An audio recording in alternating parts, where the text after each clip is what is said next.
Hey everyone. Um, my name is Cynthia Miller. I'm with Austin Water's Public Information Office. Thank you so much for joining us for this meeting. We're here to talk about this wonderful, I think wonderful waterline improvements project. We've got an amazing team of people here. And I think it's a couple of minutes after 7, and I see a lot of people jumped on as soon as we started. So we'll go ahead and get started. And Lydia Van Buren, my awesome colleague at Austin Water, is going to help me drive the slides and manage Q&A. But somebody already raised their hand. So let's see. My question is, will you confirm this meeting will be recorded? Yes, we are recording this meeting. So thank you, Jerry, so much for asking. And that was a smart move. Jerry just put that question in the chat. So everybody feel free to put messages in the chat. We will have a Q&A section at the end. And so everybody get ready for that. So we promise we want most of this time actually to go to questions. So, okay, first we're going to introduce everybody, give you an overview, and then get to the really important stuff, the questions and answers. And we will, of course, leave you with a lot of contact information. Okay, who's our panel? We have a lot of people on this panel, so I'm going to make it quick. Alma, would you wave, please? This is Alma Pradeepan, our project manager. She's with Austin Capital Delivery. Ambria, please wave. This is Ambria Quick. She's our project sponsor from Austin Water. That means she's the engineer in charge of oversight. Joshua Ramos, you guys are going to want to know this guy. We're going to make sure that you do before it's all over. He's your construction inspector. That's the person who's got the boots on the ground. And if you want to know something, if you have an immediate problem, he's your guy. Okay. And then we were so fortunate. We asked if the Austin Fire Department would send some representatives because we know this community has had some questions about fire prevention. And so we've got Chris DeBrell and Andre De La Reza, both high-ranking members over at Austin Fire with us as well. So on the right side of the introduction screen, you see other City of Austin staff. That includes me and my colleague Lydia, and other City of Austin and Austin Water staff. And then on our next slide, you'll see that we've got our several people here from both our contracting team and from what we call the design engineer team. Those are the engineers that help design the project in consultation with Austin Water. So we're really grateful to everyone for being here, and it's a terrific team, and I'm glad you guys can meet everyone. Okay, let's talk about this project. So okay, you guys can read this. I'm not going to read it to you. Y'all can read, but the bottom line here is that Austin Water does a lot, and we are doing some great improvements in your neighborhood. As I'm sure everybody knows, we are wrapping up a pump station upgrade project where we've really improved the reliability and resiliency, redundancy, fancy words that basically mean that we're making the pump station have lots of layers of reliability, and we've expanded it. So that's great. Now, this project, new project, separate project, we're going to install 7,500 linear feet of a new big water line. I like to call it just a big water line. The engineers tell me that's not technical enough. I'm supposed to call it a 16-inch diameter water line, but that's a big water line. So that's going to bring a lot of increased water capacity to the area, which is pretty cool. So next slide. And here, thank you. And here you can see a map that shows where this water line will be installed. Again, 7,500 linear feet. It's a long line and it's a big one.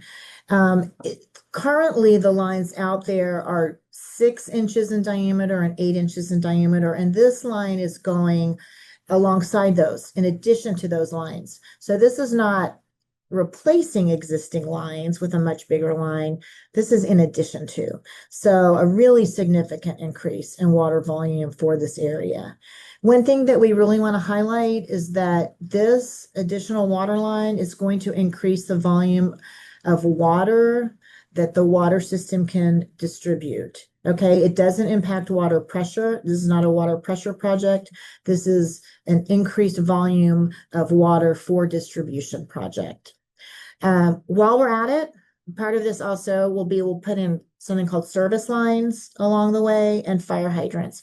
Service lines are small pipes that connect the big line to your private plumbing.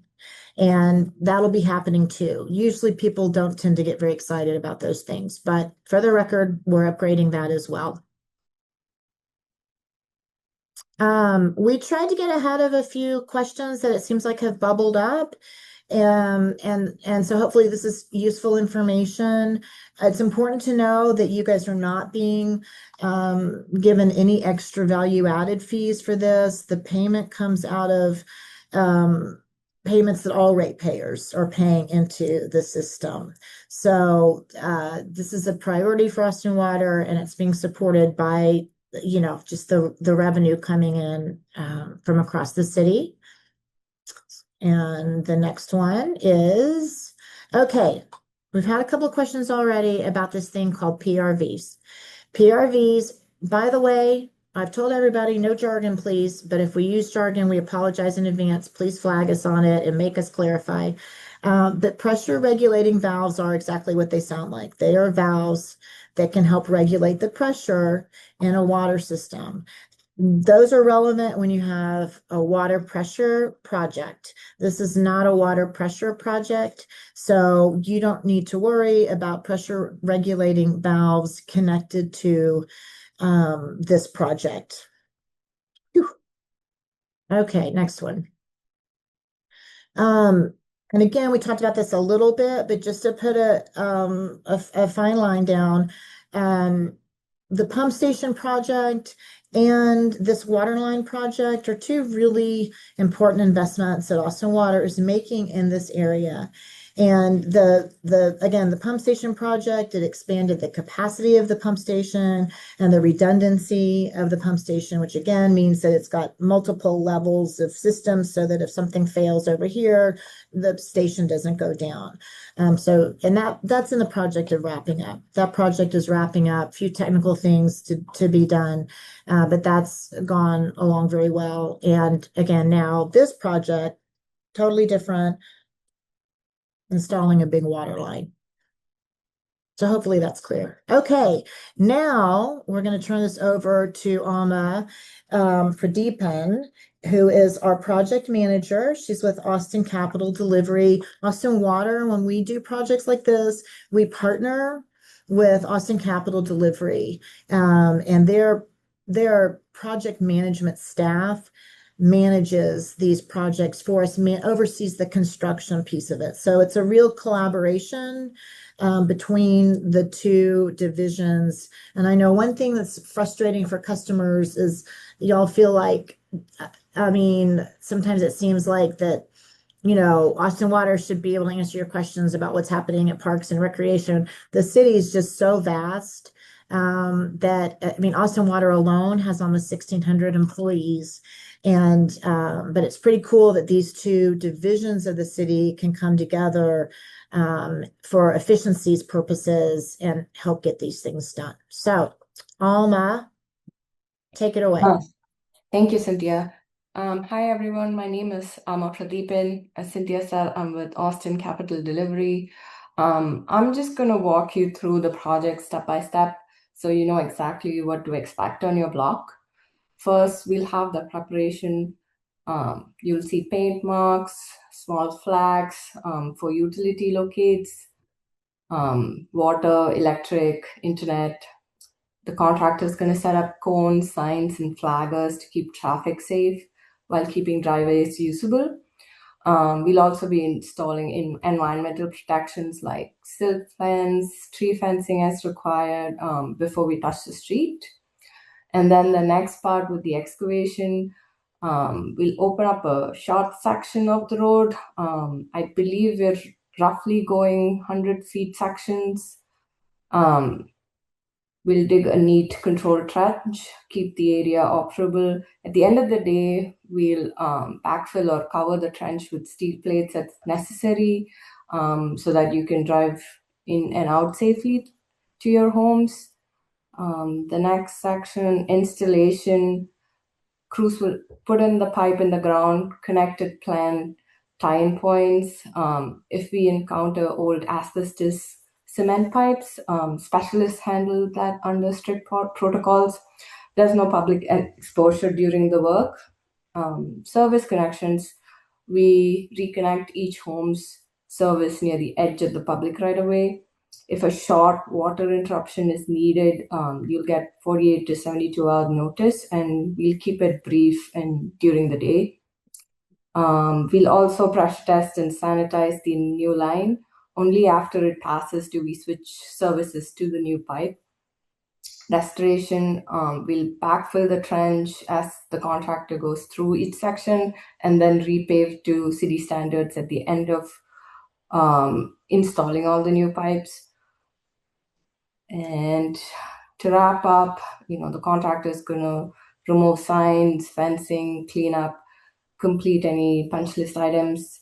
Anything we touch near the property line is restored before closeout, and all impacted roads will be repaved when construction is complete. Next And slide, Alma, please. I'm just going to put a fine point in this. The reason we belabor all of this is because there's nothing more crushing to our customers than when we work in front of their home and then the crews leave and you think, yay, it's over. And then they come back. And that's just devastating. And then we get a lot of phone calls like, what went wrong? Why are you back? And the truth is we're going to be back and forth and we apologize in advance. But if we show up multiple times, it's just the way that it is. So don't worry. And if we don't show up multiple times, yay. But don't worry if we're back and forth. There are lots of dynamics going on. So, Cynthia said, we are doing open cut installation and we'll be moving section by section. So any given area sees a short window of activity instead of like taking up the whole 2 years. Um, you'll see the contractor saw cut the asphalt, put in the pipe.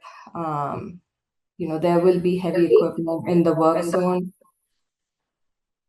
As we advance, we'll do, temporary repair trenches so the streets remain usable during construction.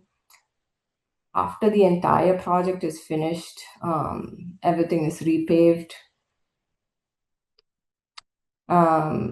Next slide, please.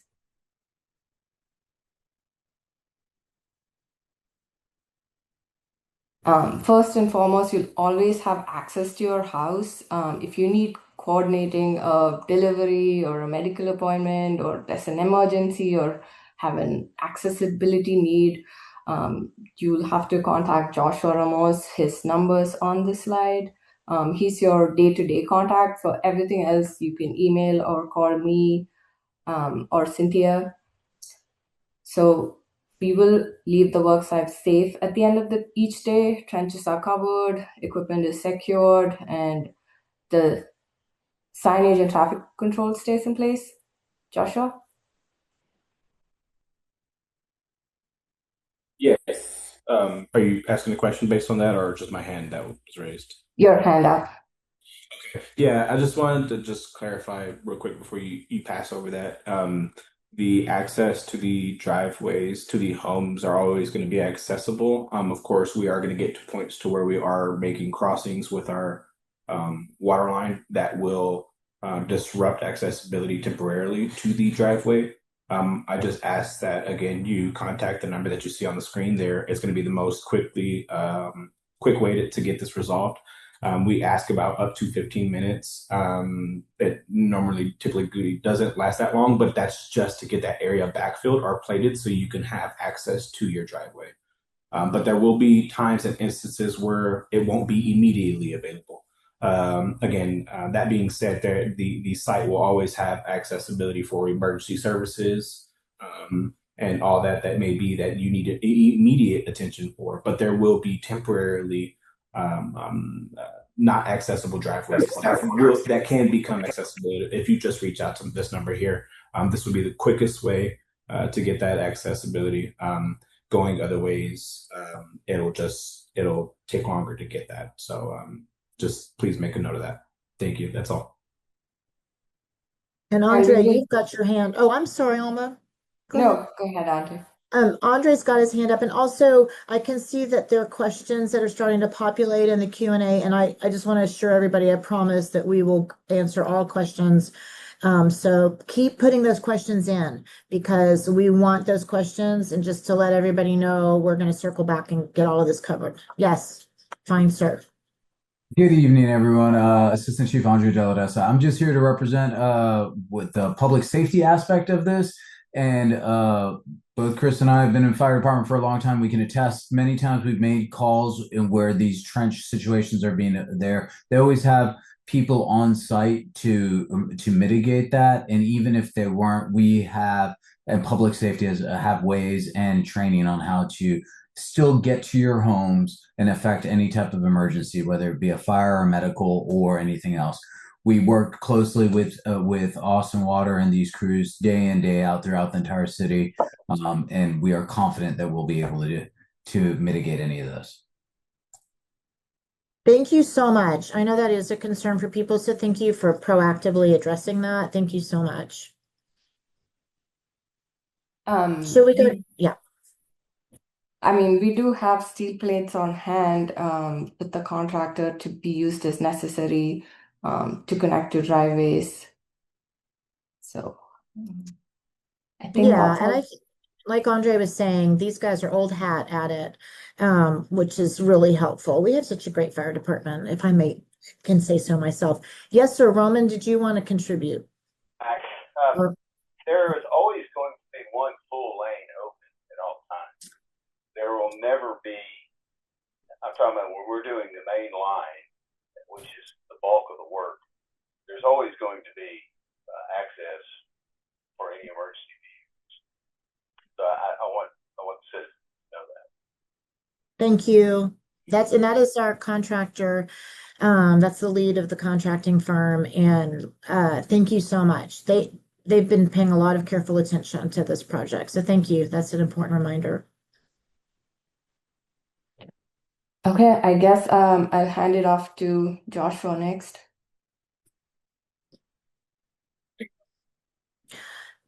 Oh, I think his name comes up after this, so everybody just be ready. Joshua's name comes up after this, but go ahead, Josh. So our timeline and work hours, and again, I'm sorry, I don't want to jump ahead of myself. I am working with Alma and our capital delivery services group. We work hand in hand with Austin Water. Just for informational purposes, that was the idea of the whole rebrand of the city, is to make a unison, approachable, idealistic community that you can come and talk to. So we work hand in hand together. We will always serve our sponsoring projects the best that we can. That being said, I'll jump into this here. Our timeline and work hours are generally 7 to 7. And that's dependent on each project. This one in particular is 7 a.m. to 7 p.m. The times within that time does not necessarily mean that you're going to see active work till 7 p.m.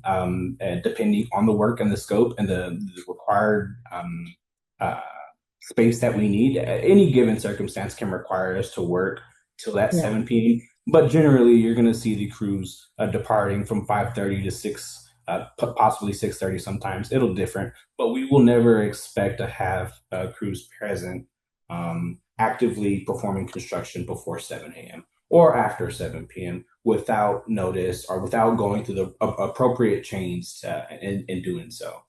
You will see occasional weekend work. Work is generally Monday through Friday, but again, each scope is different in its own nature, especially given the water lines that are within this area and this project. I just want to make everyone aware and on notice of water main breaks. They are unexpected. They are random. And you can't reason with them again, depending on the water line that is present and the environment that we're in. We're hopeful that that's not the case, but again, these are instances that you will see us working on weekends, possibly past 7 p.m. Again, I am the person you want to contact for that and get that information firsthand before you go the routes that you may believe at that time are going to get the quicker answer. Um, let's see here.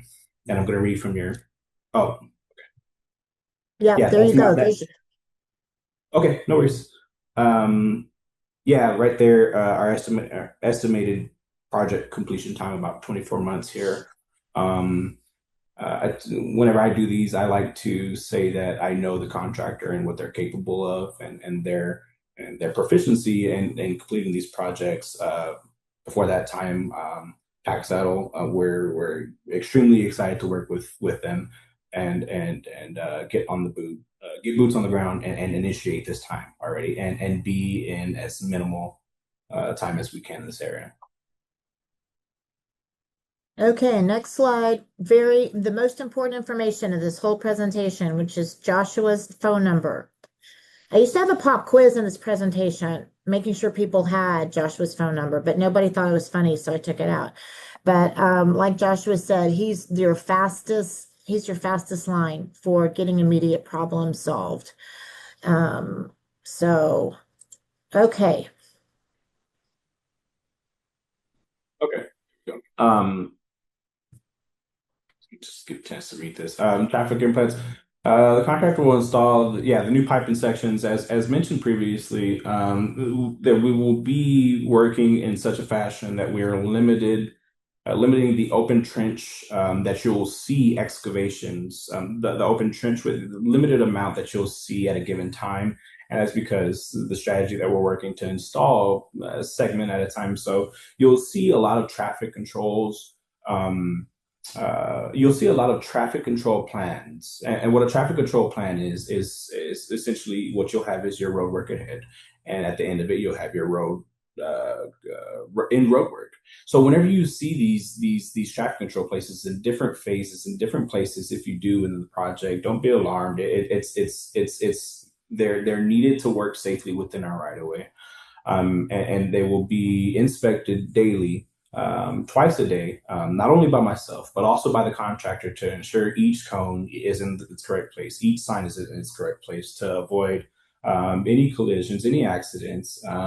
It seems like a very heavy place for children departing and coming back from school. So the traffic control plans that we have in place for this project are specifically engineered and designed for this area to mitigate any issues. So if you have any concerns, issues, again, maybe you think a sign is better in a certain place. Again, that we can't make that happen just a snap of finger, but it is advised. So whatever we can best help you navigate your neighborhood. You will see flaggers at sometimes. Please, we just ask that you pay attention to them, slow down, reduce speeds, and then give them a break. We're working to upgrade the infrastructure and the utility required in this neighborhood. And in doing so, we would like to do it safely. The contractor, as well as the city and the surrounding public. So just please pay attention to all traffic signs, advices, just any flaggers, and just wave them down, and they'll do their best to get you whatever information they can.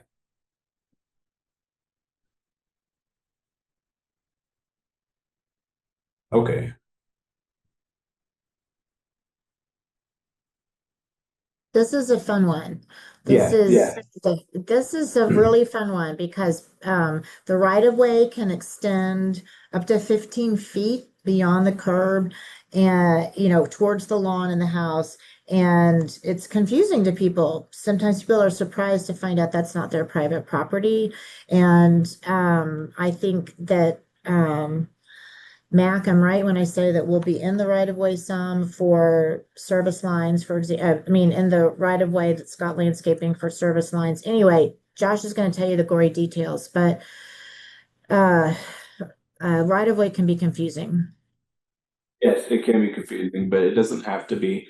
If you are familiar with your right of way or the general property line that you have in your property, if you could just please beforehand, you have plenty of time between now and any groundbreaking work happens. But this gives you the time to go ahead and remove any personalized items that you may have placed within the right of way. And just preserve them the best that you can. We're not to say that you need to do this because we're going to rip everything that we possibly can and want to. But we there are possibly going to be instances where we need to relocate a service line due to its there are regulations where its proximity cannot be within a certain amount of feet within its sewer line or any utility necessarily. So we will readjust some of these water lines to meet those specifications, and in times it does require moving plants that were placed by homeowners. So again, whatever you can do to mitigate any of that damage or save some yourself some of the headache, as well as ourselves, take care of those items. I would highly advise taking pre-construction photos of your property before and after, so you can have a memorization of what was where, what was damaged, perhaps, to keep everyone accountable. And I don't think that we'll have a accident or a instance where our contractor here will not make every effort to revegetate as they're supposed to. Again, revegetation is required whenever we approach behind the curb, and any damage to the curb itself during the construction of the service line will be replaced as well. So yes, I highly advise any pre-construction photos you can to document that to help your case if anything were to happen. We're here to complete and leave it better than where we found it. Yeah, so there are as to the separation between the utility lines and the standards between them, there are also specifications and standards to the clearance between the sidewalks, as you can see on the screen there, and the traveling vehicles and the overhead clearance within them. We don't expect or see any potential trees that need to be trimmed or pruned to accommodate for this specification. Of course, if we do across any, and they are on your property, we will always go through the necessary chains to make sure that you are informed of it before we make any action or any decision to do any pruning or trimming, which is done by a certified arborist that is contracted by the contractor to ensure it is done correctly and that the tree is safe.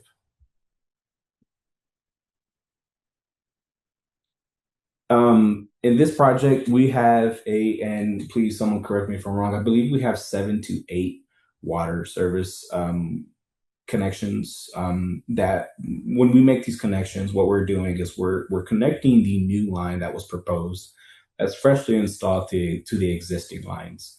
When we do that, water lines, if you're unfamiliar with them, they are extremely pressurized to traverse up and down elevations to make it to your home.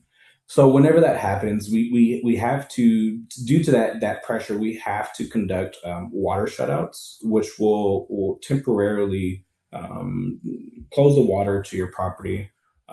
They normally last anywhere from I put on my notifications 8 a.m. to 5 p.m. Again, every situation is dependent and different. Going back to the blowouts that could possibly happen. I need to do my research and figure out the age of this line that's existing here that we're going to be excavating. But yes, you're going to experience these water outages. Don't be alarmed. Please continue to do as you've been doing throughout the process of the previous construction project that was here on Guilford Cove, and just pay attention to the notices that you may find, whether it be electronical or on paper. I do our CMD, our construction management division. We do our diligence in notifying the public 48 hours before a water shutout. And within that notice, you'll find procedures and how you can flush the water from your line in your home and successfully have that transfer over to our new line. just to briefly go over them, within those shutouts, we just advise to collect water. Uh, yeah, let's see here. Yeah, within 48 hours. The idea behind these shutouts and closeouts is to keep them at a minimal as we can. We want to execute as many shutouts and wet connections as we possibly can within a single shutout to minimize disruptions to the homeowners and the public. So the contractor is going to do their best to work at a sequencing of this once all the pipe is installed to minimize the disturbances that we will have to our shutouts. Again, this is for the greater good, so to say, of this area, and we're very excited to get fresh, just drinkable, dare I say, water to this neighborhood. And let me just clarify a couple of things. Joshua, you referenced 7 or 8 connections, but not everybody will experience, I mean, every time there's a new connection, we don't have to shut off the water for everybody, right? It's just a section of the community that will experience a temporary water outage for a day while their section is connected to the line. And then we'll go to the next section in a few weeks. So I didn't want anybody to think, oh my gosh, we're gonna have, we're gonna have 7 or 8 planned outages potentially, but that you'll only be affected once. Is that correct, Alma and Joshua? To that extent, yes. To say once, possibly not. It is in the orientation of which the valves, the existing water operating gate valves are installed. There may be instances where we do need to. One house is unfortunately within an Yeah, gets it area twice. that has it twice. So to Yeah. say that everyone will experience a shutout once, I would not say, but again, the contractor will work in a way to minimize as many shutouts as we can.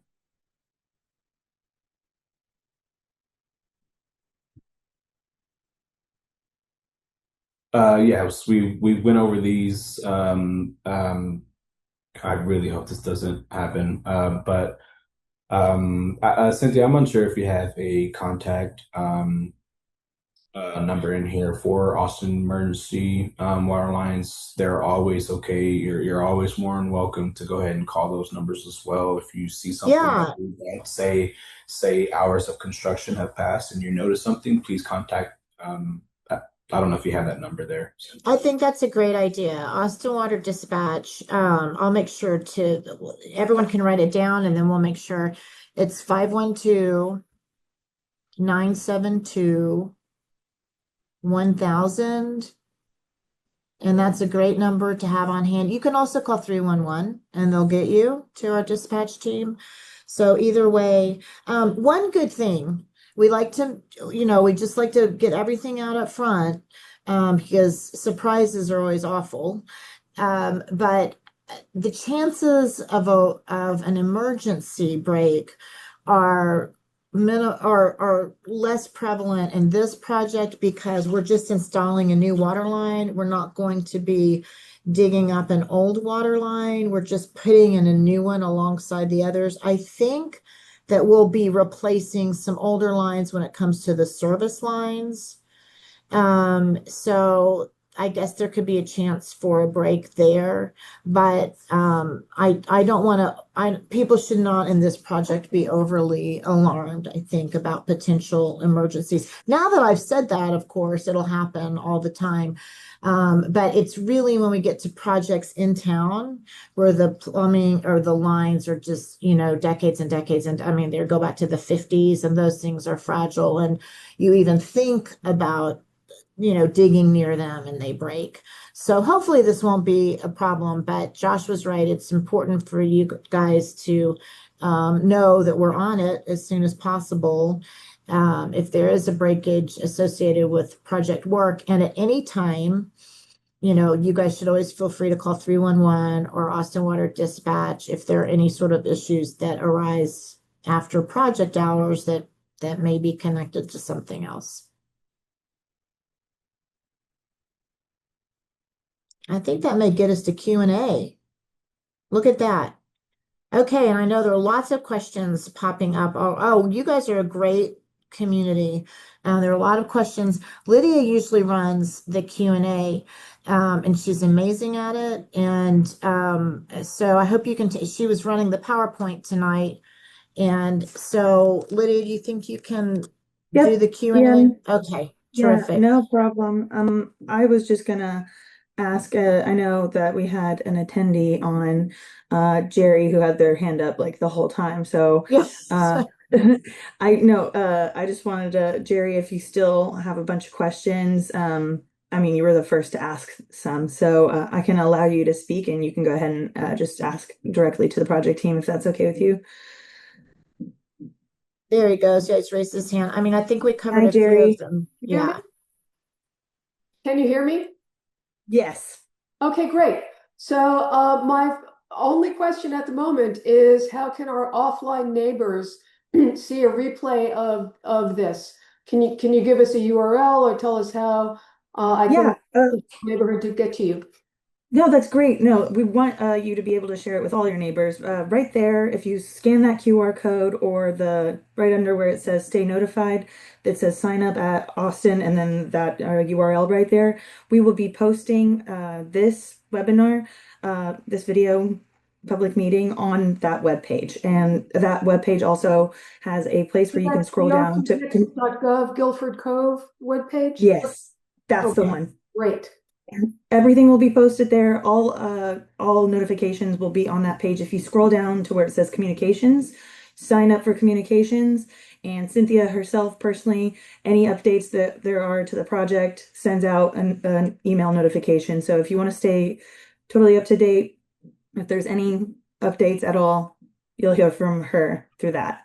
And of course, please share the project webpage. There's the picture of the map, uh, all the, stats about the logistics of the project, and then also we will post this webinar there as well. Thank you so much. I Yeah, think all my neighbors will appreciate this very much. no, and I'm And glad you you guys, mentioned it. yeah, thank you. And you guys are a great community about helping each other stay informed. And so just keep doing that. And again, we've got great boots on the ground with Joshua. He's going to be there to, get information disseminated as well. But yeah, thank you so much for helping to spread the word. It helps. Yes, it's so great. And then I know you mentioned or you typed in some questions in the chat. Would you like to ask any of those now? I think that most of them were answered. Oh, wonderful. That's great news. So, how you're going to communicate with our neighbors, that's great. Um, and you answered, what happens if there's an emergency while somebody's got a crew in front of their house? This is all the kinds of questions that I think my neighbors have asked. Awesome. Great. And that's great. And if anything else comes up, please don't be shy to reach out to Joshua or anyone on the project team. We're here to help you and answer all your questions. Thank you. First And of I'll all, at just ease. I say, did write down your contact information. and That's then good. and then Jerry did put in the chat and thank you that that your deeds have a 10-foot right of way. So I know our presentation said can go 10 to 15 feet. So that's an important clarification. Appreciated. Okay. So okay, I go turn it back over Okay, to great. Lydia. Awesome. I'm gonna mute you now, but thank you for asking. Okay, and let's go over to the Q&A that we have that's all written out. We'll start up at the top, and anyone on the project team, if you know the answer, go ahead, fire off. So, will all service taps along the route of the new water line be replaced? If not all, which locations? Would you read that one again, Lydia? I'm sorry. So the service lines, they're asking if all the service lines are going to be Oh, replaced, or if not all, then where? Matt, Do Yeah, do we know you which know? service lines? all of the service lines will be replaced Okay. along the water line. Okay. Okay, Thank so you. all of them. And then, so someone else asks, since all the utilities are buried, how are you avoiding to impact electric, cable, and other services that are in the ground? So I'll take this one, Mac. So we submit for a Wonka through the locates. So that's all we can go off of. Obviously, hopefully they're marked accurate. A lot of these lines are old, but we will dig by hand. We will not use a machine until we locate everything by hand. Once we get it located by hand, then we will use our machines to dig the trench for the water line. Okay, awesome. And then another question, if driveways are impacted by construction, will those be repaired? Yes, they will. Okay. And again, the contractor will be taking photos, but feel free to take your own photos of like before and after, because they're trying to restore everything to the way it was or better. Will all trenching be done on the current street footprint, or will driveways and grass be in the impacted area? The main line is all in the street.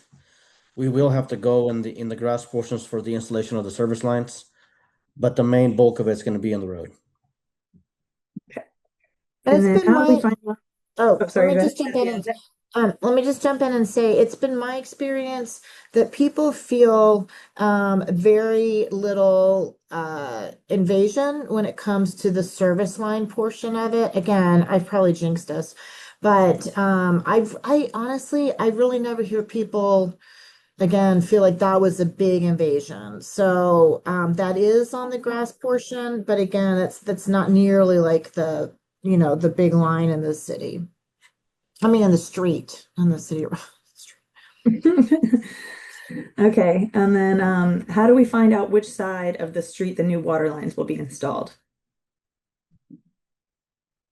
Majority of the You, line will be along the south right of way. And then I think on Questa Trail, that water line, that segment of the water line will be installed on the along the north right of way.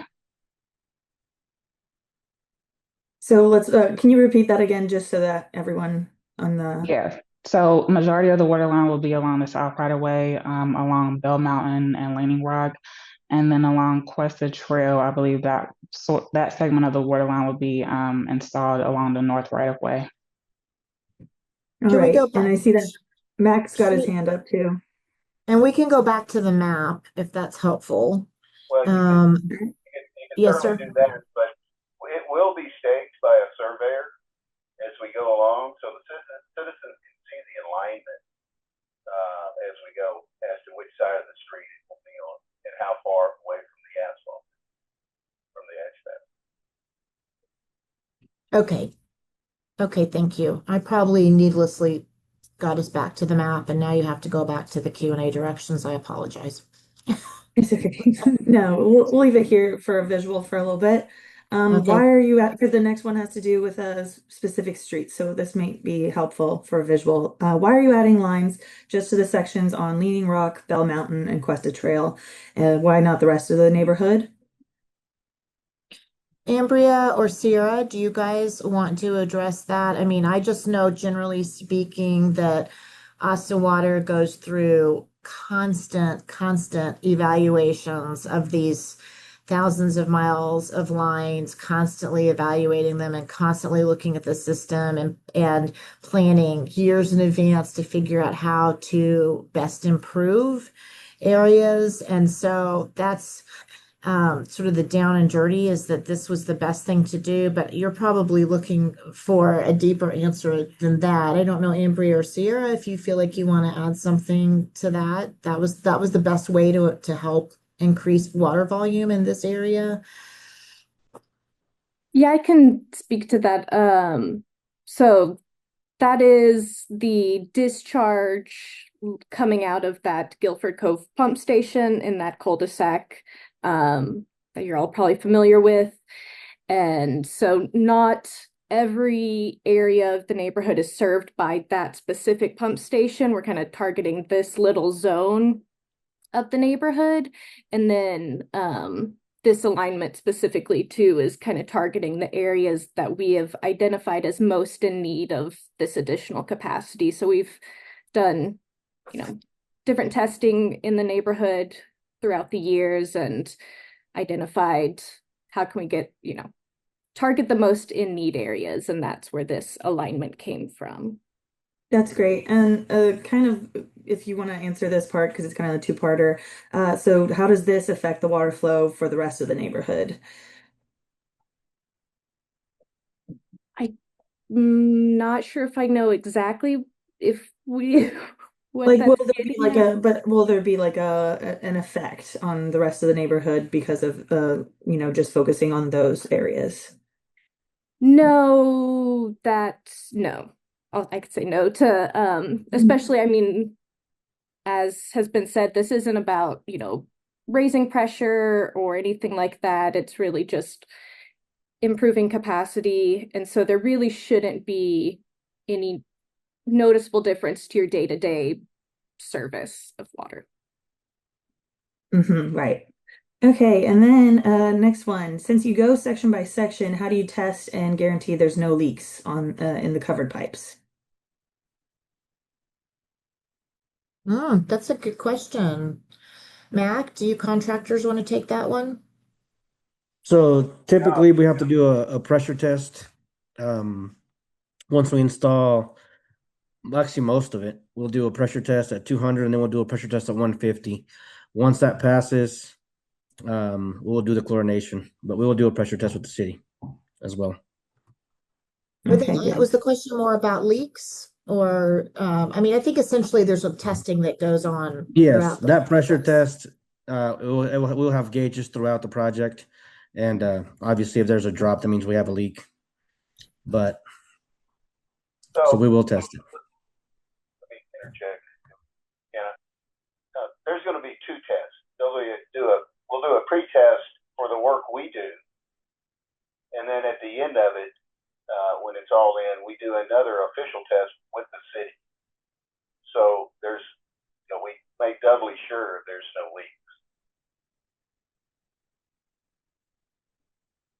leak. Okay.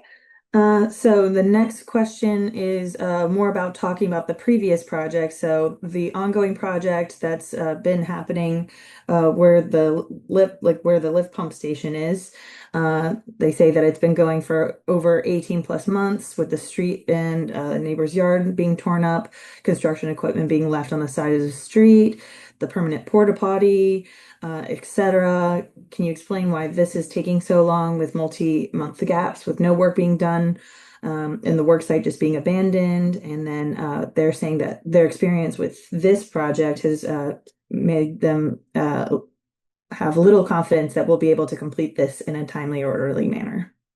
I can address that question because this crew is all new for this project. I was involved with the last project as well, which again was a different group of folks. That project is actually on track. The the only way that we could, there are three projects we combined, pump station projects. One at Glen Lake, one at Guilford Cove, and one at Lookout Lane. And in the big scheme of things, these projects are so small from a contractor's perspective that we actually could not get any bids on these three projects when they were individual projects. So to get them done, we regrouped and packaged them all together. And the timetable to get all three done, I believe was 2 years, maybe it was 3 years. And we're actually running a little bit ahead of schedule, but that's why it does feel like what's going on. I mean, you've got people who are working, and then there may be nothing for months at a time. And that's because they're moving in between the Glen Lake work, the Lookout Lane work, and the Guilford Cove work. And that's all been orchestrated with a whole lot of variables, including the golden cheek warbler mating season. I mean, there have been so many variables impacting when the crews could be at different locations. So the project is, so what you're seeing at Guilford Cove is 1/3 of the project, and the project overall is on track to be completed on time. Mhm. And then what time will work start? So during the other project, they're saying that people were showing up as early as 5 a.m., and that's way too early.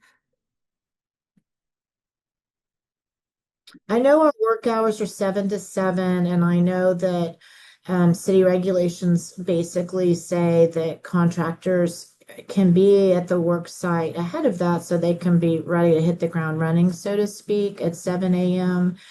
I can't, our contractors get to choose their means and methods, it's called, and this is contracting terminology.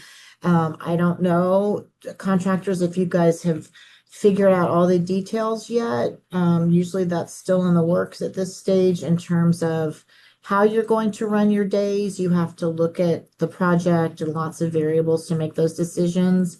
So I don't know if you have anything to add to that. But basically, when I say work hours are 7 to 7, that means that basically the contractors are allowed to make noise 7 to 7. And as Josh alluded to, a lot of times it may stop earlier. I know contractors on all the projects I've been involved in like to organize before they get to actually start drilling. But again, I don't know, Furman or Mac, if you guys want to step in and say anything. I do know there's some So things so yeah, our hours will be 7 to 7. Our guys will probably start rolling in sometime between 6:30 to 7.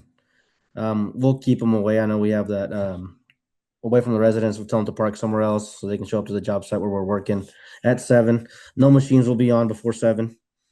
And then we actually work 7 to 5:30. There will be some days cleanup and everything that's involved in this project to have the road back open 100%. We'll be going past 5:30, but most of the time is going to be 7 to 7. Okay, and then this next one, I don't know, maybe one of our fire guys could, but I mean, it's in collaboration with the contractors. This is a very high wildfire danger neighborhood, only one way out for over 1,000 residents. So how quickly can we restore the full road capacity in the event of an evacuation for a wildfire? So I can't. My name's Chris Dibble with the Wildfire Division, Fire Adapted Communities, and so yes, your evacuation situation is complex on a good day. If we start necking down traffic lanes, that makes it more challenging than it would be. But that you're a one way in, one way out, surrounded with high to very high risk factors, you're already in the situation that even one lane, you were probably going to be, you need to be paying attention to the weather, the fuels, and all of the things that indicate potential wildfire, and be ready to evacuate early.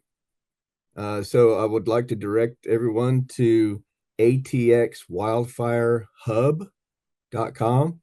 If you put that in, I'll put that into the chat here in just a second. It has a lot of really good information, our Ready, Set, Go guides of how you can prepare your home for hardening and defense against wildfire, as well as preparing for a potential evacuation. So you're ready with a plan, with all the things that you need to do, so that if you had to, you can, and do it in a relatively safely manner. Understanding that evacuations, like I say, on a good day are going to be hard no matter, and this just complicates the problem. So if the guys can do a quick fix to open a second lane, that would be awesome. I know that's going to be, sometimes that would be, we'll be able to do that, and sometimes it won't. And we always react to, I mean, that's what we do, is we react to situations and make it happen. Also, this is my sales pitch, is you can request us to come out and do what's they called a structural ignition zone evaluation of your home, to which we will show up your front door, walk around the outside of the house, and tell you things that you can do to make your home more resilient to wildfire. And that's on, you can request that through the ATX Wildfire Hub, and I'll put that in the chat. So that's my pitch. Probably all I'll get to say today. Thanks. Thank you. I'm Thank you gonna so follow much. up after Chris and just say I'm not sure if we're allowed we have the authority to drop it in the chat. If not, we'll send it through one of the hosts of the chat. But also we always encourage everyone to sign up for Warren Central Texas. That is a notification so that no matter if you're at home or at your work and something pops off in that neighborhood, you would be aware of that situation going on. It allows you to put in your address as well. So Warren Central Texas, as well as the ATX wildfire. Yeah, feel free to put those in the chat. I'm sure those are very useful, and residents in this area, especially because they're so affected by this, will love that. And Yeah, so, and I'll just sorry, say go that ahead. we'll put that information up on the webpage associated with this project. And maybe we'll add that information into our public notifications. Like we'll try to help really disseminate that information as well. And let me just put in a plug. I've seen Austin Fire do a presentation about how to harden your home, and it's fantastic. I just think it's such a valuable service. So you guys take Officer Chris up on that. He offered, take him up on that. All right, and then next question is, where will the piping and construction equipment be stored overnight during the project?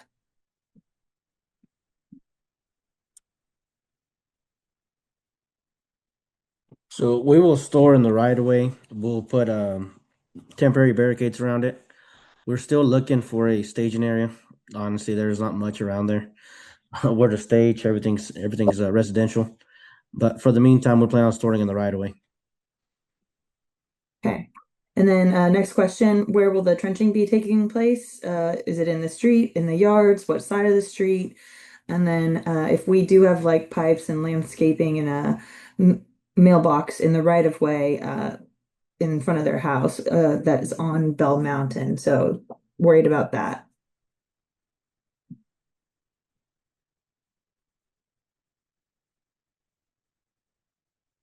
Think we answered some of this one earlier. The pipes in the main lines in the road, services are going to be in the right of way in their grassy areas. The mailboxes should not be in the way. All the service I need to drive by there again, but everything looks pretty. We shouldn't touch those mailboxes at all. They Okay, should be great. completely out of the way. Awesome. So your And if we mailboxes damage will be anything safe. for any reason, we will repair it. Mm-hmm. Okay, and then is there a way that we could sign up for an electronic notification of the water outages instead of just being a notice posted on the front door? If you sign up for those project notifications, and back on, let's go to the webpage. And I don't know, Lydia, if you want to go back to the Yeah. yeah. So if you go to that webpage and scroll to communications, then you will get project notifications. Um, about things like planned outages. So emergency outages, obviously not. Hopefully it'll be repaired by the time we could have gotten you a notice, but we do our best to notify everyone at least 48 hours in advance of a planned outage through our email notification system. So please do sign up and encourage your neighbors to sign up for sure. If real quick. Yes. I'm sorry, I just thought of something. And this is for everyone to know. During the shutouts, we conduct what is a test shutout, and this is what Austin Water will do. We'll come out and we'll exercise the necessary valves to make sure they actually do close out, so we can perform the work required. Whenever in those instances, you won't necessarily you will Cynthia and I will work together to receive maybe possibly something electronically. But in these instances, we don't necessarily notify because what they're going to be shut off for is probably 5 to 10 minutes. Now, Yeah, we at that point, I can communicate that with you guys verbally. It's an isolated point, so it's not like the entire neighborhood will be shut off without water for a test. It'll be just limited to that area. So there will it'll be brief periods of yeah. interruption, but it will be returned back on. The only period we will have without water, you will be notified minimum 48 hours in advance. I'm so glad you raised that. Yeah, we have these test shutouts. They impact a few homes for like 5 or 10 minutes. People really don't even notice them. But just if like your water is not on and 5 minutes later it is, that's what was happening. I found that trying to tell people that's going to happen causes more confusion and concern than not. I get phone calls about like, I never saw my water go off. Does that mean that my, things are, I'm not included or whatever? So if something random like that happens, that's probably what it was. I'm so glad you mentioned that. Yes. Joshua, this next one's for you. So The notice that they received in the mail had Joshua's phone number as 512-974-1510, but then the presentation had it as 512-299-6567, and they're just wondering which one is correct. Okay, great. I appreciate that. Yes, so the first number is actually the city service line that's on my desk that I'm never at because I'm always covering these projects. So please contact this second number down here. I don't know if we have my email anywhere throughout the slide, but that is going to be also a very good point to contact me. I This know for is a on fact your me. email is on the webpage, so that's good. Yeah, y'all just know that. Listen, everybody know at the end of the day, all you have to do is Google Austin Water Guilford Cove Waterline Project, and the website will pop up. You don't even really need to know the URL. Just Google that, the website will pop up, and all of the information, the contact information is at the bottom of the page. Having said that, this is on me. I should have had a closing slide with Alma's contact information, Joshua's contact information, and my contact information. And somehow that is not here. That's on me. So we can verbally tell that to you. Please again note, or maybe we can pull up the web page and everybody can take a picture of our contact information. This will be put on the website so you can share it with your neighbors. And again, all of our contact information is at the bottom of the page. Email is a great way to get a hold of me too. So yeah, we'll make sure that you get that. And I apologize that there's not a nice slide with all of it. There should be after this. So at some point I deleted that. Probably when I was deleting my pop quiz that I thought was so clever that nobody else thought was funny. That's probably what happened. Okay. So if you go ahead and scan that QR code there, it should take you to that webpage, and all of their contact information is there. There you go. Simple answer. Can we expect any debris or sediment to reach our faucets, water heaters during construction? How do we handle like a clogged ceramic filter in our faucets or a potential buildup in our water heaters? If I can answer this one just to the extent of the water, throughout these water shutouts, there are instructions on these notices as well, but we do advise you to remove the aerator from your sinks and flush out any debris that may have accumulated in there during the construction. Your tub will also work very well and to dislodge anything. That's about the extent that we'll possibly see during the exercising of the valves. Calcium develops within these lines over time, and the exercising of the valves and the pressure within the lines causes the calcium to dislodge and actually make its way to service lines. In that instance, please contact me, communicate with me, let me know that you're having a pressure irregularity in your water, and we can connect a metering device to the outdoor spigot and determine your water pressure.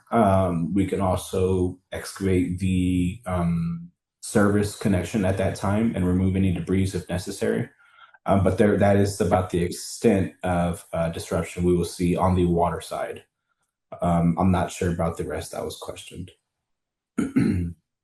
Well, I'll just throw in that I've found people have a lot of success with when we do these planned water outages to connect you to the new line once the service comes back on. And we're going to put this in our notifications, like Josh said, when we tell you you're going to have a planned outage coming up. But if you run your cold water tap in your bathtub for 10 or 15 minutes and an outdoor spigot for 10 or 15 minutes, you'll flush out the sediment that's been dislodged and then clean out those aerators like Josh was talking about, shower heads, stuff like that.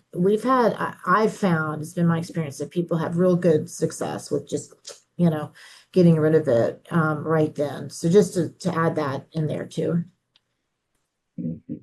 We have, Okay. I know we have other notes that have popped up in the chat as well, Lydia. So I know you're still going on Q&A, but I just wanted I read them. It was just the fire chiefs putting in the information about their stuff. Well, I think that, okay, let's make sure we got them all.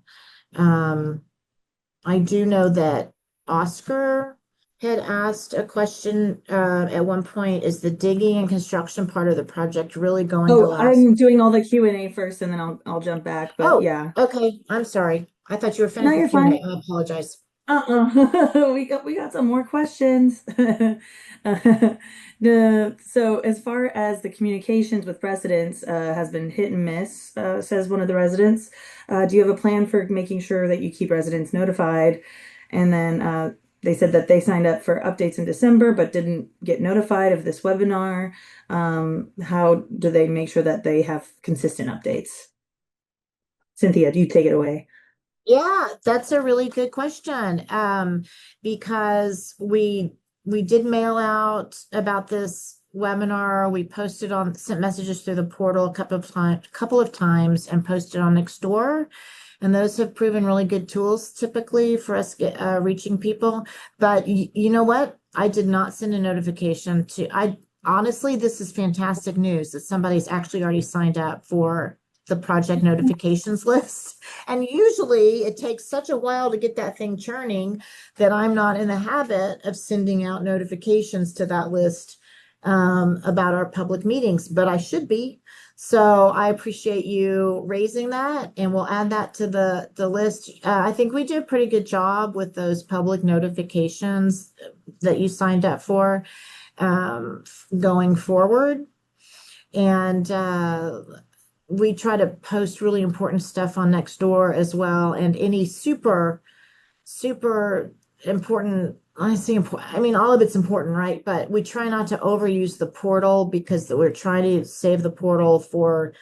We don't want people to get burned down on the portal and not see emergency notices and stuff like that. But we may be using that tool intermittently too. But thank you. This is a good teaching moment for me. So thanks, Uh, and I hope we'll do well, a good job.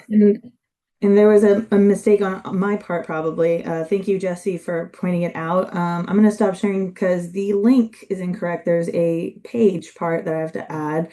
Cynthia, do you want to read the chat question while I Yeah. fix this? I'll have to stop sharing for just a second. Okay. So I thought this was an interesting question. Oscar, you said, is the digging and construction part of the project really going to last 2 years? Is that because of how the budget is being spent and resources assigned to install the pipe? And I'm going to give my quick 2 cents worth here. These projects are developed over such a long period of time, and a lot of analysis goes into what it might take. And I feel like my experience at Austin Water has been that we're pretty good at coming in on anticipated timelines. Where we seem to run into trouble is when the topography is just the rock is 5 times as hard as we expected. And I don't think there's a worry about that here.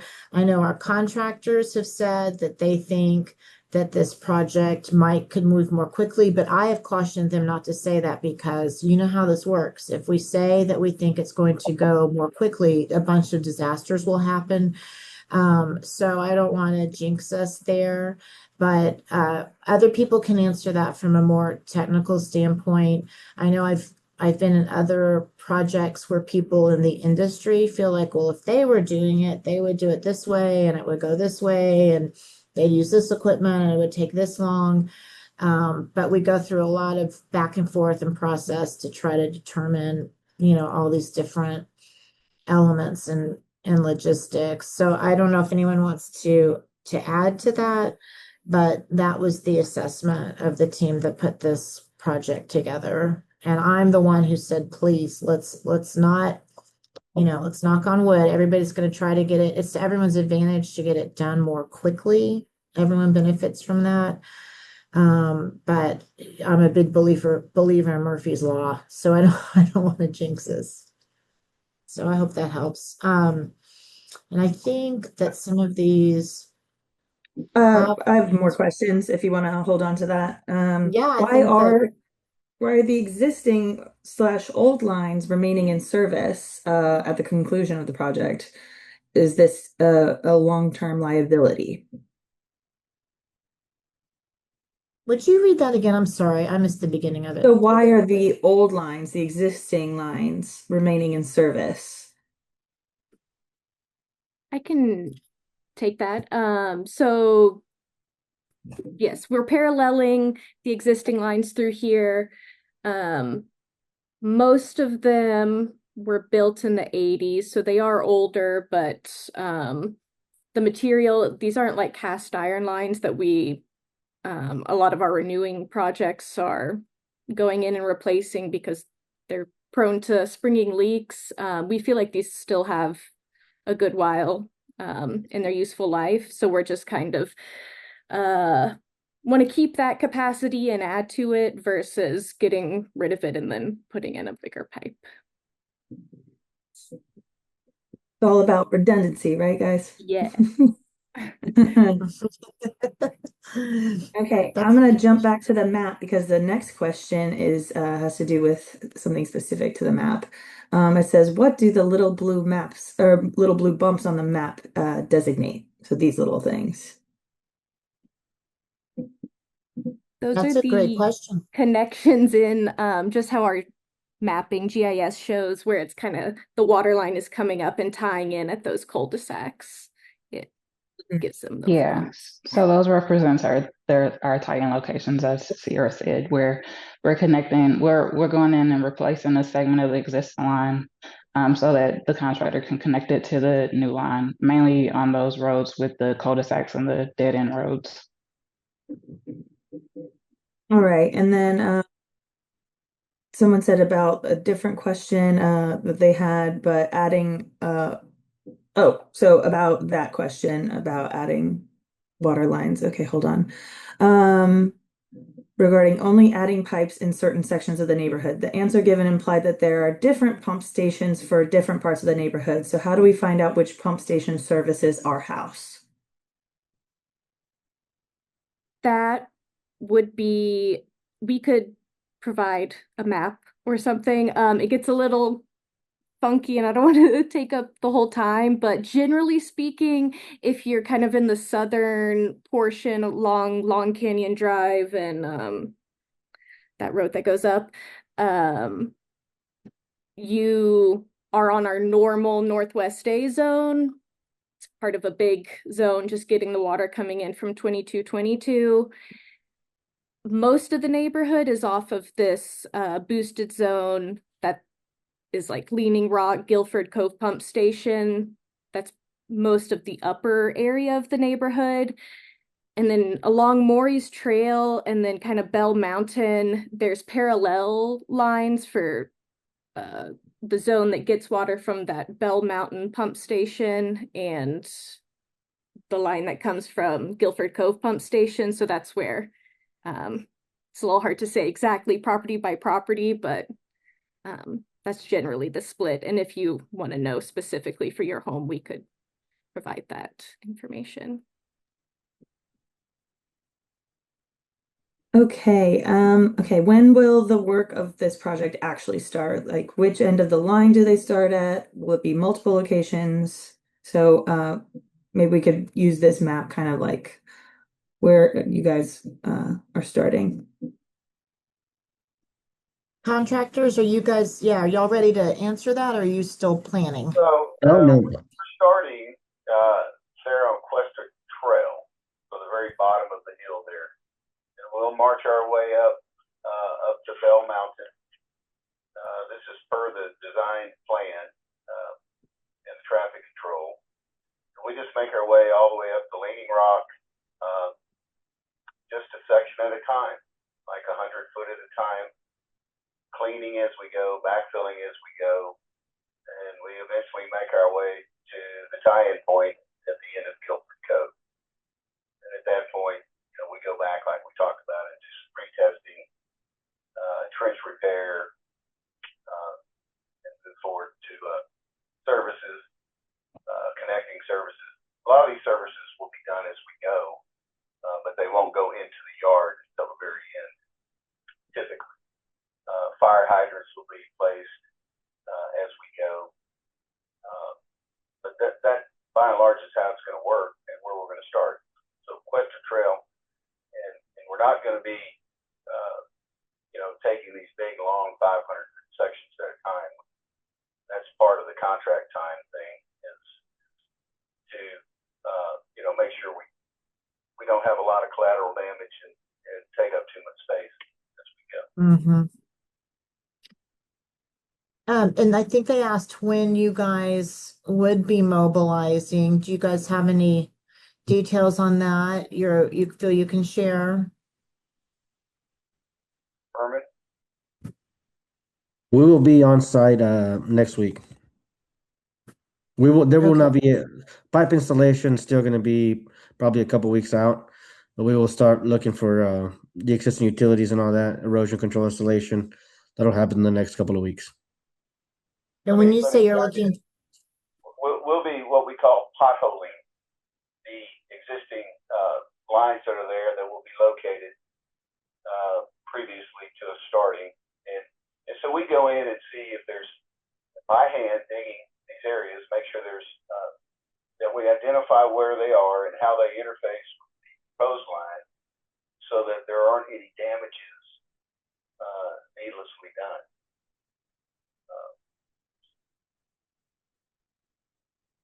yeah, that's one thing that we have to watch out for, right? Is there other utilities underground? And so we have to make sure that we're not running into those. Yeah, so The potholing portion is just ongoing. We're just documenting what's there. We're seeing where the new layout of the line goes and making sure that all of the existing infrastructure will work with the new infrastructure. And really the main thing is to locate it so that we know exactly what's there so it's not damaged as we go by. All right, this next one. The survey team who came in 2023 left a big mess, left my street a mess with trash, mud, hydraulic oil, and threw lit and burning cigarette butts into my yard during a burn ban. Caught these contractors doing this on video, submitted this evidence of this behavior to Austin Water with a very dismissive response. What safeguard will Austin Water take to prevent trash from construction contractors and or potentially causing a wildfire, excuse me? Will cigarette smoking by construction contractors be banned? That one there. I just want to say I'm sorry. I believe everyone here is sorry to hear the experience that you had during the previous construction project. I will say that the project, once a area is deemed a project of the city of Austin, it is therefore property of the city of Austin, and all smoking is prohibited on property of the city of Austin, whether that be electronic cigarettes or actual cigarettes. So each construction management division inspector, which is myself, is different in his own way. Not to say anything about the next or the one before, but smoking is not permitted. It is not allowed on the job site itself. So the protection that you have and that safeguard in your mindset is me doing the job that I need to do, keeping our contractor in check, ensuring that we're using proper discharge methods, and ensuring that we're following our SWIP, our stormwater pollution. I don't know if you're familiar with it all, if everyone's familiar with it here, but there are environmental concerns that and safeguards that are implemented to the contractor to avoid them from doing that. When we utilize all these, I say myself, from construction management division, utilize these and apply them to our contractor, we mitigate all those issues the best that we can. We understand that there are some that do as they may, but we have confidence in our contractor here to maintain a presentable representation of the city of Austin at all times. Okay. And then did you say that the main line on the south is on the south side of the street on Bell Mountain, Ambria? Can you confirm? Yeah, so along Bell Mountain, the water line is proposed to be installed along the south right of way. So the opposite side, if you look at the map, it'll be the opposite side of where you have those dead end roads. So yes, it'll be along the south side. Okay. hey Lydia, And while then, we're while we're on Bell Mountain, I just want to make Sure. sure we don't lose track. Jerry had also asked in the chat, what does this mean? And I'm not sure exactly what this was connected to, but what does this mean for Bell Mountain above the lower leaning rock intersection? Will there be any impact on water pressure for Bell Mountain or Chambly Cove? So I guess this is back to when we were talking earlier about the impacts in different areas. So just to reiterate, will there be any impact on water pressure for Bell Mountain or Chambly Cove? So no to pressure. That is a part of the same zone of that we are targeting with this water line. So there will be some benefit to the capacity by, improving the capacity out of that pump station. It'll tie in there at Bell Mountain going up towards Chambly Cove, but no change to water pressure for any. And then another question, will an older home built in 1987, phase one, be affected with calcium debris buildup in the lines more than the other homes?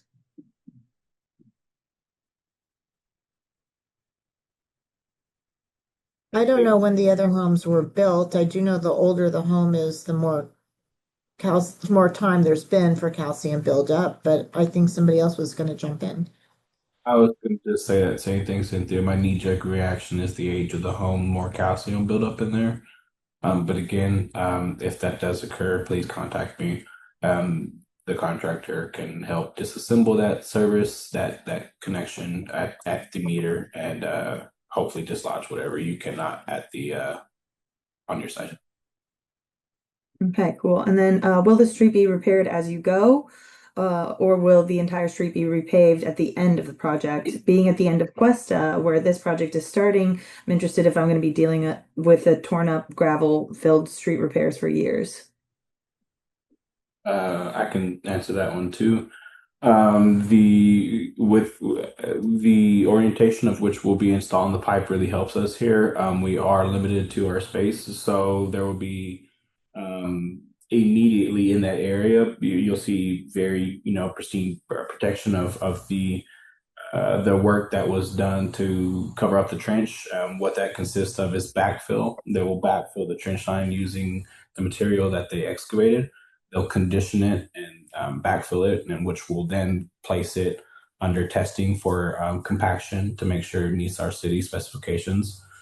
After that point, the contractor will install a temporary asphalt mix that will be drivable. It will be granular in the sense there will be smaller aggregate that rolls around as you're driving over it, smaller rocks, but it is safe, it is steady, and the contractor will do their best to maintain that area as they proceed throughout the project. And again, that's where I come in to drive this project every morning, every day that I'm out there and let them know parts that I believe or that the community believes need touch-ups. That being said, the project cannot it cannot always be as tidy as one would hope it can be, but expectations should be held high for this contractor and their ability to keep their work area safe and clean. Okay, great. And then Cynthia, I wasn't paying attention when you read out the other question in the chat. So maybe you want to pick up where you left off in the chat. I think we've got most things in the chat. I'll tell you what, Okay. if y'all feel like we didn't cover your question that you put in the chat, would you mind asking it again? I do feel like that's our goal to cover everything. I do I also see want. that Jerry has her hand raised again. Oh, Would you oh, like to say something? Or there's also someone named Rod that also would like to speak. So Rod, I'm gonna unmute you now and feel free to ask whatever you like.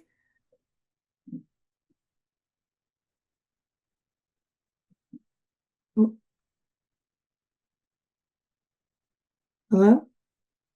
He's still muted. Okay, I tried. Okay. Can you Oh, hear? there you go. Yes, we can. yay. Thank you, Rod. All right. So the bumps on the blue line, I understand the explanation about the cul-de-sac, but there are other smaller blue bumps on the blue line that are on lots, that are on homeowner lots, not on cul-de-sacs. Is there an explanation for those?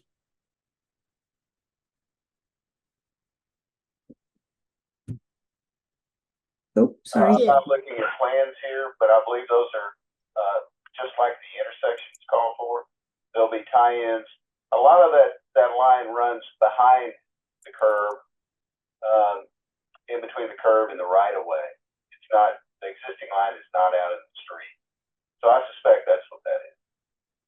I believe those are places there's existing fire hydrants that we will be connecting into this new line. No, there's one on a lot right beside next door to us, and there's no fire hydrant where the one bump is. Telling us between Alice and Cove. Never mind. So, okay, I don't hear a real. Okay, well, we'll just okay. We could look into it if yeah, I just can't see one all of the them's little with our bumps. one of them's on my neighbor's lot, and she was concerned about what that meant. Now there is Rod, on her lot, there is some sort of concrete manhole along her driveway about 15 feet from the roadway. I don't know if that is related to this. you guys are there any new fire hydrant locations? In other words, can we be putting fire hydrants in where there have not been fire hydrants before, or is it a straight swap?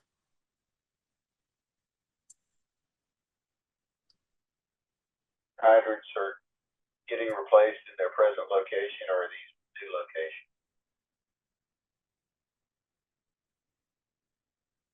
I'm not sure, Mac, if you were making a statement or asking. Sierra, do you know if any of sometimes fire hydrants go in new locations, Rod, because of changes in code. And so when Sierra said that, I think she said it might be fire hydrant locations.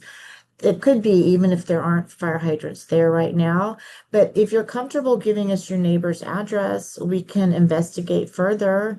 And if you're comfortable, you could put your neighbor's address and your contact information in the chat, and we could follow up with you. Okay. Thank you. Thank you. Yes, thank you.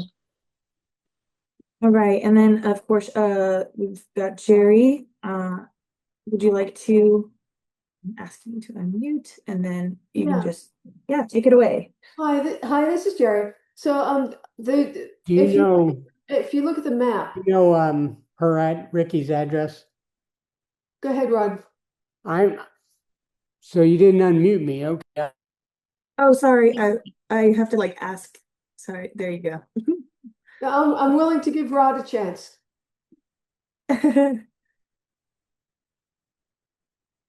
Oh, looks like he muted himself again. Okay, Okay, he's giving the floor over to you. Okay, so if you look at the map, if you look at Bell Mountain, it goes up onto Leaning Rock, but if you go further up where you don't see the blue line, we're worried that we won't have the same pressure as you go up the hill. It's going very high uphill, and even Chambly Cove is at a higher elevation, we think, than lower down where the blue line is. Is that going to affect our water pressure? Our homeowners uphill there going to have problems when the final pressure changes, the final water line changes are done?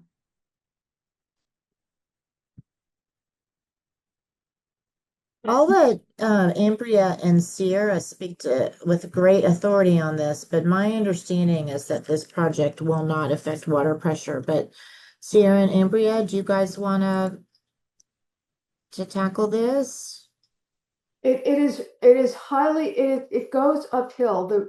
The topography goes uphill at the point where if we're looking at the map you see, it takes a sharp right and curves up, going away from Bell Mountain. Bell Mountain itself goes uphill, and we are worried about water pressure going uphill on Bell Mountain. Right. So you are correct. That's the elevation in here in this neighborhood is why there's all the different pump stations and zones. But the pressure at those elevations are all going to be set by what's happening at the pump station. And so whatever it is today will not be changed with this water line at those spots. If that's the question. It is.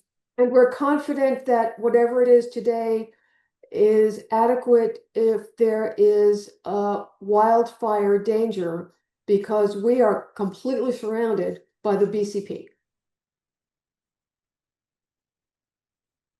I think I'd let the fire. That was a question. Yes. This neighborhood is completely surrounded by the Balcones Canyonland Preserve, and we are in very high fire danger. Yes, ma'am. The water pressure that is provided to your neighborhood is equivalent to where we're providing for the rest of the city of Austin, and it meets the industry standards for that. Any challenges, if there's any issues with that, as we saw in the Pinnacle fires, where due to specific acute issues during a fire, we have access to miles and miles of hose so that we can bring in from additional areas, as well as what we call our tenders or water trucks that come in here. So we have plans A through D on how we're going to address wildfires or any scenario situation of what's going on, so that we can address not only what's planned, but as well as anything that might have. If there was an unexpected water line break because there was an explosion in that area, something that's not designed, we still have ways to mitigate those situations. And to add on to Chief's explanation there,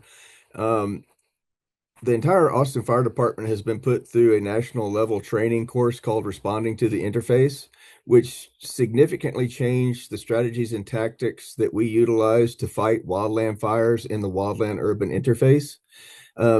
This course taught us through, if you look at the tragedies in the Palisades and those type of things, which water was always a big talking point, but also understand every time one of those homes burned down, that was an 1.5 inch, 2 inch PVC line flowing open butt water. And so as we concern ourselves with water systems and pressures, that's mostly for fighting a structure fire, a single structure fire, to where we use a lot of water all at once. When we're starting to engage significant wildfire, water, it's not, once the flame length gets above 8 feet, we can't put enough water on it to put it out. And so water stops being as a strategic resource as evacuation, as preparing your homes now instead of, you know, leaving the fuels and all right up next to your home. So that, as I point right back to my structural ignition zone evaluations, getting out ahead of being prepared for that wildfire is really the most significant thing that you can do, being that the water system, if it's designed to maintain all of your homes, it will suffice for what we will be able to use. But understand, we're not going to put firefighters up in front of a flame front that's going to move through there. We're going to come back after the flame runs through and start putting the fires out afterwards. So it's a concern. It was highly publicized in California as kind of a significant thing that probably may not have made a significant difference in the outcome of the fire, whether water or pressure or tanks or all of these things have happened. The the thing to know is to be able to fight a structure fire. The wildland fires, water's not really going to make a significant difference. Yeah, and I want to go right back into it. So there's what we do while the event is happening and how we address that. We'll always start that with life safety, be that through evacuation, protect in place, or some other modification of that. What we do the days and week before those events, and that's keeping situationally aware of that weather. That's where Warren Central Texas is such a huge event. That's the ready, set, go, making sure you're ready, you're watching, you're aware, and your neighbors are as well. We go through this as a community together.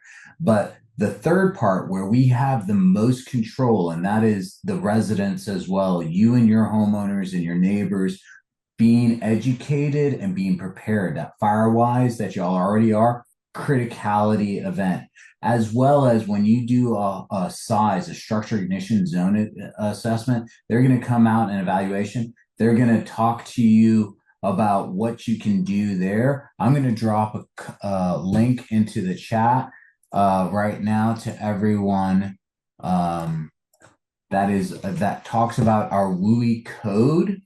And this is a building code. It is required in y'all's area if you're doing new construction that you meet these codes. It comes into the permitting process in there.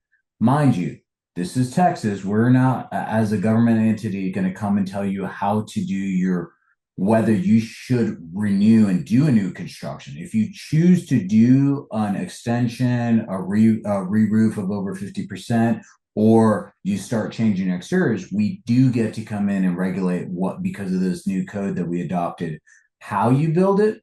But there are items in here, big, small, and tiny, that you can do to increase your survivorship profile to harden your homes. That is the criticality. A weekend project of putting 3/8 inch metal screening. Y'all know this, you're firewise, but this is the criticality on how to prepare yourself well before any event.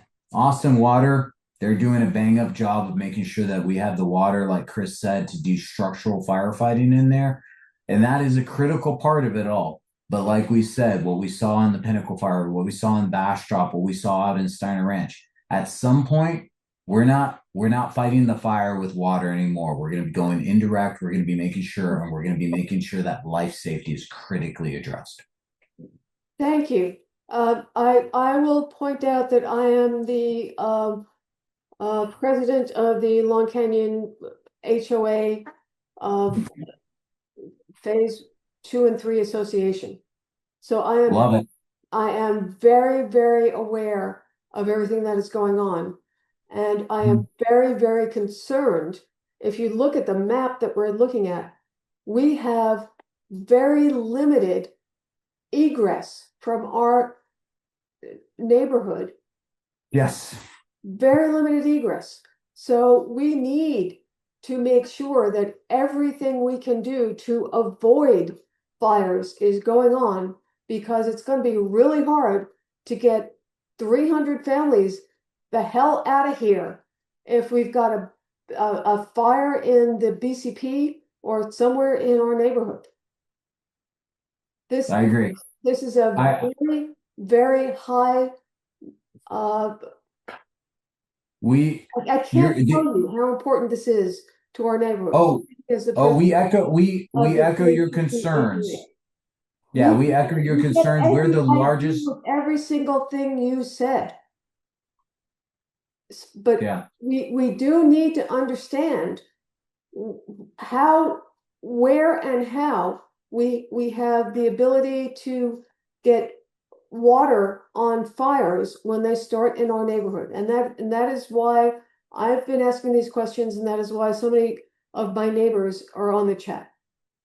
Yeah, no, I agree, and we echo you. This is one of the reasons why Austin Fire is one of the largest municipalities in Texas to have stood up its own wildfire battalion with even higher level besides.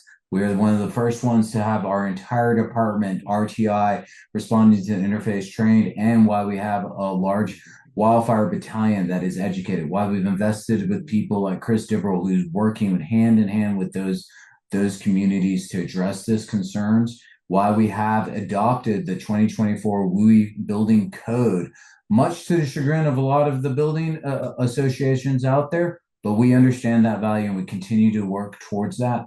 I will put one saving grace out there.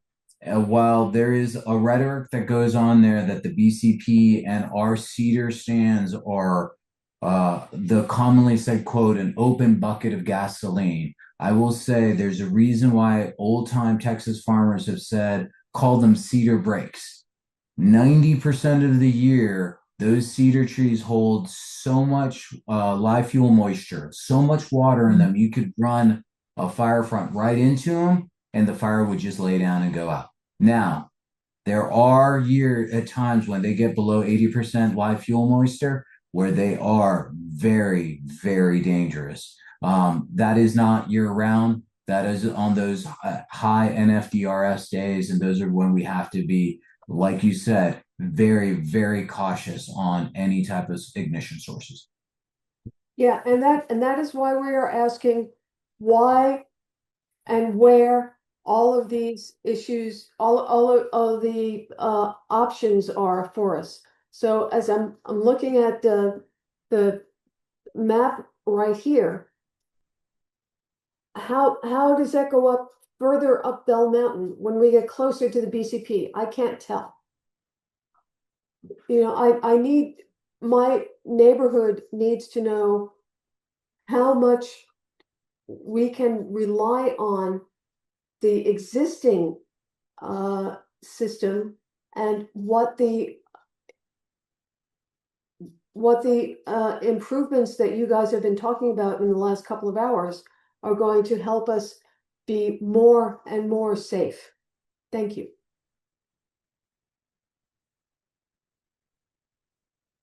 Thank you, Jerry. Do maybe Sierra or talk about the, the capacity improvement, or what do you think, Cynthia? Well, I just want to jump in. I don't want to overstep, but it seems, I mean, part of what I am hearing is that, you can have the most giant volume of water in the world, and there's a point where it doesn't matter. There's a point where it does not matter. And so prevention, if ever an ounce of prevention was worth a pound of cure, it's here. And I'm wondering if it would be a really good idea, Chief, for you and Chris or whoever fire thinks is appropriate to go and meet Jerry with the homeowners associations and talk about the ways that people, again, what I'm hearing is that prevention is worth a pound of cure, because what you're saying is that while, and Chris, I think you explained it so politely and delicately, and I'll be a little more crass, while what we heard out of California was like, oh, they just didn't release enough water. That was disingenuous, because after the flames get to be 8 feet tall, it doesn't, you could pour an ocean on them and it wouldn't matter at all. So the key is to harden those homes, get sprinkler systems in where you need them. The key is stopping it before that little spark, before your house gets hit, because your neighbor didn't harden their house, and your house gets hit because your neighbor was careless or whatever. So I just want to suggest setting up a meeting where the fire department and could talk, Jerry, to the homeowners association. To me, sounds like a good idea, but I apologize if I'm overstepping here.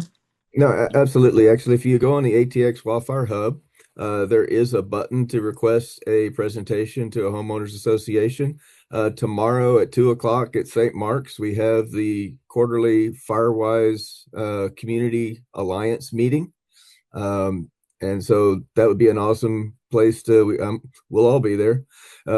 So if we want to share information then, but also if you want to request a specific HOA presentation, just go on that hub, click that connection, and we'll certainly link it up. And yeah, we can do the whole Long Canyon Firewise community if you want to, or if you want to just do your cul-de-sac or a specific neighborhood, we can adjust to that as well. Chris, we are a Firewise neighborhood, and I would welcome I would welcome meeting with you guys. You bet. Just go on that button, that link, and we can set it up. Yeah, and if I may also real quick, add maybe a safety blanket.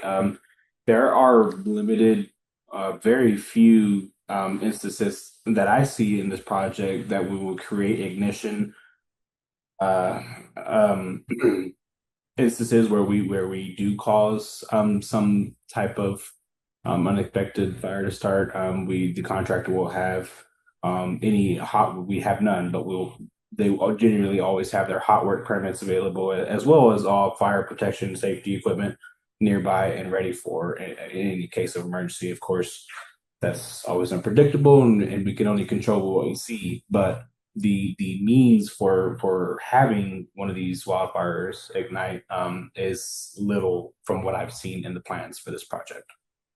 May I ask if you guys have been engaged with our Firewise coordinator, who is Karen Hagedorn? Do you guys know Karen?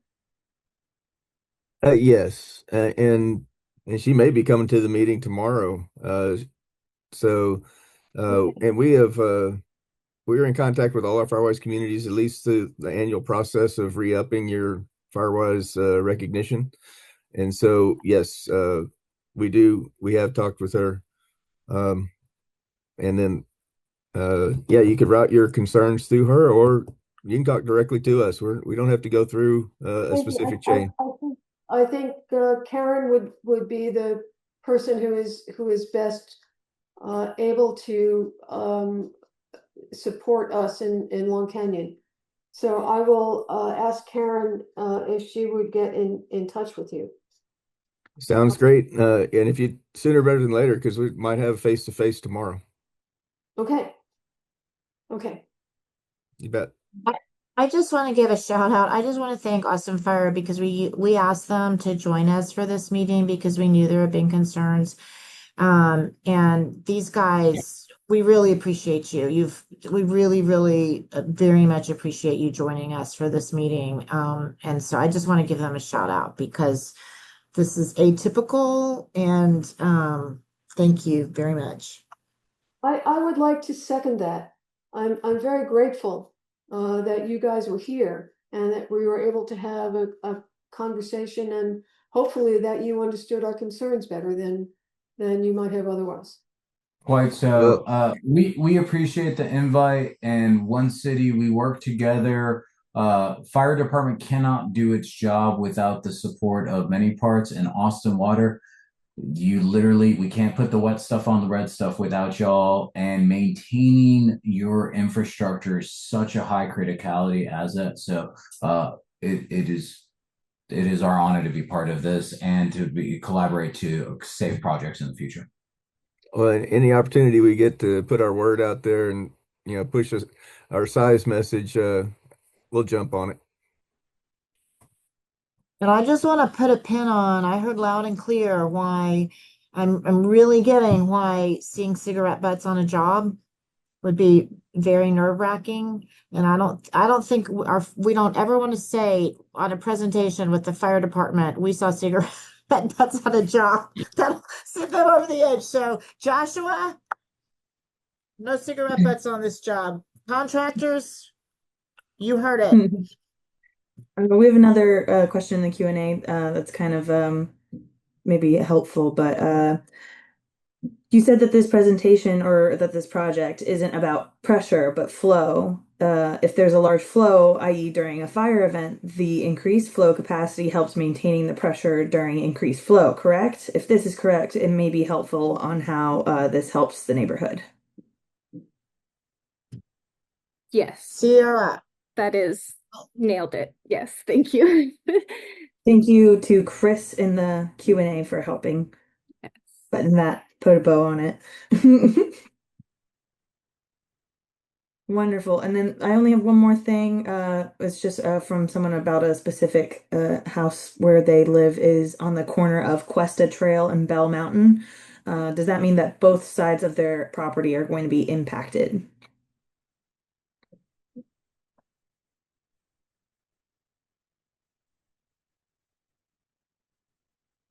Um, It will most likely just take place on where the service line is going to be reconnected back into it. If you know your service location for your existing water, it's going to be very close, probably adjacent to that. That would most likely be the only area that we need to encroach behind the into the property line, into the right of way. Um, you might see materials laid down there by the contractor, like some examples, shovels, just small equipment, but not inside your yard, well within the right of way line, in a nice and neat configuration. But you should not have both sides of your home impacted. Okay, wonderful. All right. Thank you so much to everyone who has joined. That's all of the questions and comments that we've had here. Again, this will all be posted on the webpage at the top. So please share it with your neighbors. Thank you guys so much for joining us tonight. And here again is the correct link and the QR code if you just scan that. Go to that and then please sign up for communications. Cynthia will send you updates about the project whenever they happen. And then again, if you need Joshua's number, it's also on the web page. If you want Cynthia's email, it's the best way to reach her. Her email is also on that web page, that project page. So thank you guys so much for joining us. Cynthia, do you have any other closing words? Yeah, Alma's contact information is on that web page as well. Joshua, please say your other contact number real quickly, your 299 number that's on this presentation, because only your city line is on the public web page. Yes, of course. It's going to be 512-299-6567. I think Lydia, go down. There you go. Okay, Sorry. so y'all write. Yeah, take a picture of that or write that number down too. Sometimes we try not to disseminate those on the public webpage, and make sure the community gets them for obvious reasons. But we want y'all to have that number for Joshua. Yeah, no, that's it. Thank you guys. You've been really terrific. You have provided us so much helpful information about your community. Let's just all stay in touch. And I think we'll have a good project. And contractors, thank you so much for several of you being here. You've been really helpful answering questions. And again, to our fire department and engineers, I'm sorry that no questions came your direction, but we really appreciate you being here as well. So thank you, everyone. Thank you very much. Have a good night.